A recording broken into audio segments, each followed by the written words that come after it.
Voilà, l'application gouvernementale Stop Covid est enfin disponible sur les boutiques applicatives Apple App Store et Google Play.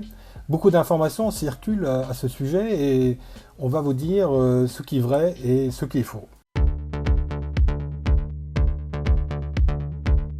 Alors non, c'est totalement faux. Le gouvernement ne peut pas installer automatiquement son application Stop Covid sur votre téléphone. Cette rumeur qui a été relayée notamment par le sénateur Alain Houpert mélange en fait plusieurs informations de façon un peu de façon déformée. Donc en réalité, ce qui a été installé automatiquement, c'est l'interface de programmation d'Apple et Google sur les systèmes d'exploitation Android et iOS. Cette interface de programmation permet aux applications de contact tracing de fonctionner. Mais encore faut-il avoir cette application et la télécharger. Donc ça, de toute façon, c'est toujours basé sur le volontariat. Et par ailleurs, l'application Stop Covid, elle, de toute façon, ne s'appuie pas sur cette interface de programmation. Donc cette information est totalement fausse. Alors là aussi, c'est totalement faux. Cette rumeur a été colportée notamment par Jean-Luc Mélenchon à l'Assemblée nationale. Donc non, l'application Stop Covid ne peut pas aspirer le carnet d'adresses.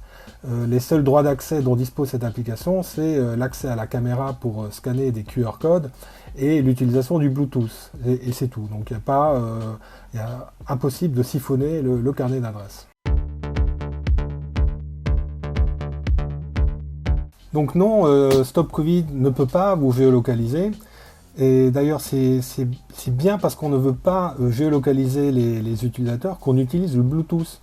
Le Bluetooth sert à évaluer les distances entre les différentes personnes et donc à évaluer éventuellement le risque d'exposition au coronavirus.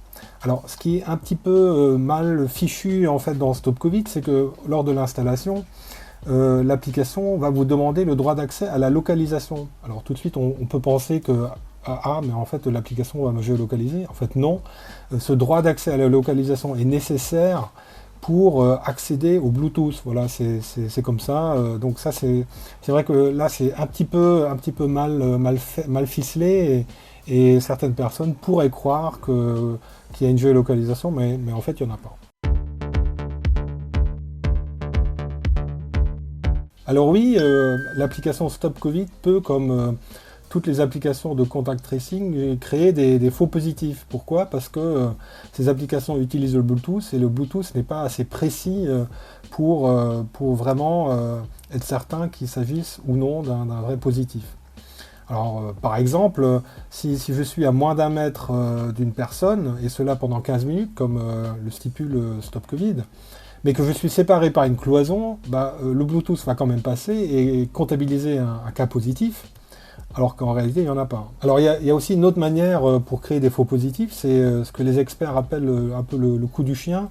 Il suffit d'avoir le smartphone d'une personne qui a les symptômes Covid-19, et donc je prends son smartphone et je l'attache sur un chien et qui se balade dans la ville, donc voilà. Il va créer plein de contacts et le jour où le propriétaire du smartphone a été diagnostiqué positif, forcément, il y aura beaucoup de faux positifs. Alors il faut avoir l'esprit un peu mal tourné, mais c'est possible de savoir que vos voisins sont infectés par le Covid-19. Il suffit par exemple d'avoir un second smartphone sur lequel on installe Stop Covid et de le laisser à un endroit où vous êtes sûr que vos voisins passent un peu de temps et donc le jour où vous allez avoir une alerte d'infection, vous saurez que, que un de vos voisins a chopé le coronavirus. Alors non, Stop Covid n'est pas un outil de surveillance de masse. L'architecture technique qui a été choisie repose sur la diffusion de pseudonymes, donc c'est des codes aléatoires. Il n'y a aucune donnée personnelle qui circule entre les téléphones et les serveurs du gouvernement. Donc a priori, il n'y a pas de risque de surveillance. Néanmoins, certains experts nous disent que si on collecte beaucoup de pseudonymes, alors et si on les regroupe avec d'autres informations, on pourrait identifier les personnes ainsi que leur fréquentation. Donc il y a un risque, mais il est quand même pas très grand.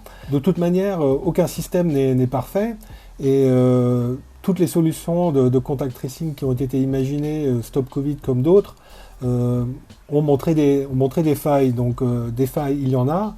Maintenant, après, c'est juste une question de comment on les gère, et est-ce que c'est acceptable pour nous de les prendre en considération, alors que, quelque part, c'est aussi une application qui peut sauver des vies, qui peut être utile pour lutter contre la pandémie.